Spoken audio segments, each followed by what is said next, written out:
मित्रों, इस वीडियो में श्रीमद् भगवद गीता के सारांश के बारे में जानेंगे कि श्रीमद् भगवद गीता का सारांश क्या है।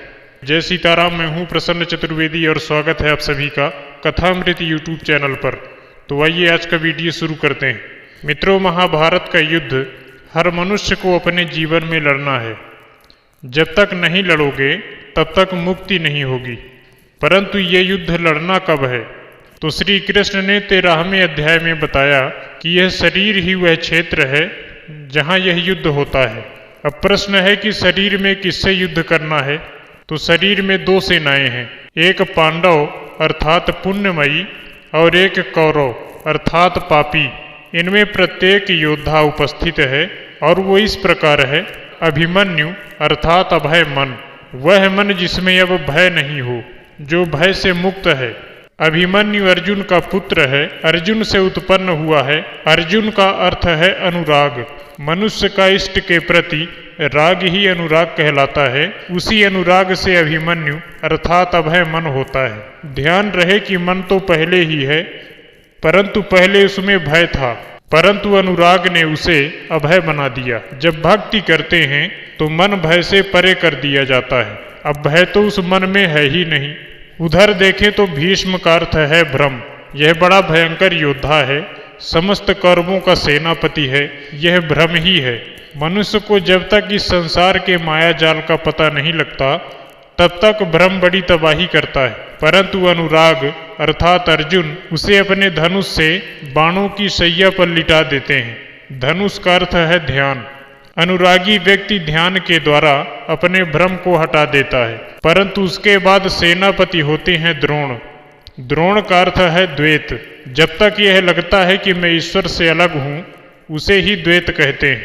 यह बड़ा षड्यंत्रकारी है, अलग अलग व्यूह बनाता है, चक्रव्यूह भी बनाता है और उसके चक्रव्यूह में अभिमन्यु अर्थात अभय मन फंस जाता है और मारा जाता है।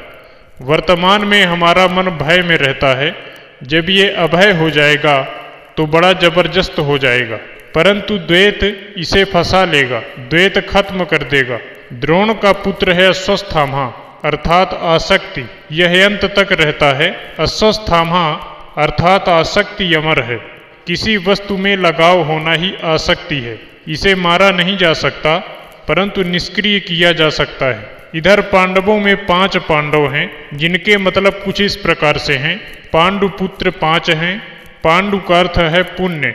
पांडु की पत्नी कुंती है और कुंती का अर्थ है कर्तव्य। जब कुंती यानी कर्तव्य का पांडु यानी पुण्य के साथ संबंध होता है तो युधिष्ठिर रूपी धर्म, भीम यानी भाव, अर्जुन यानी अनुराग, नकुल यानी नियम और सहदेव यानी सत्संग, इन सब का जन्म होता है। उधर धृतराष्ट्र अर्थात अज्ञान से दुर्योधन अर्थात मोह उत्पन्न होता है।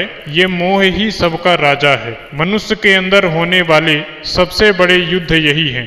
परंतु जब अनुराग अर्थात अर्जुन मनुष्य में प्रकट होता है तो स्वयं श्री कृष्ण अंतरात्मा से उसका मार्गदर्शन करते हैं, उसे बार बार हृदय में होने वाले युद्ध के लिए प्रेरित करते हैं। दुर्योधन अर्थात मोह को अंत में भीम अर्थात भाव ही खत्म करता है।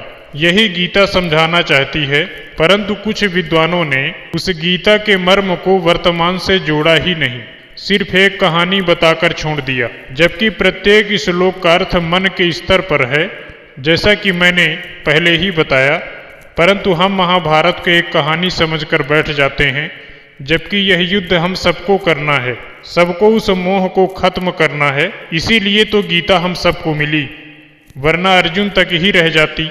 परंतु भाषा विद्वानों ने इसका सिर्फ भाष्य ही किया है, कभी भाव तक नहीं पहुँचे। तो आशा करते हैं आपको यह जानकारी अच्छी लगी होगी। अच्छी लगी हो तो इस चैनल को सब्सक्राइब करें और नोटिफिकेशन बेल को प्रेस करें। आज का वीडियो यहीं तक। आप सभी भगवत प्रेमियों को जय सीताराम।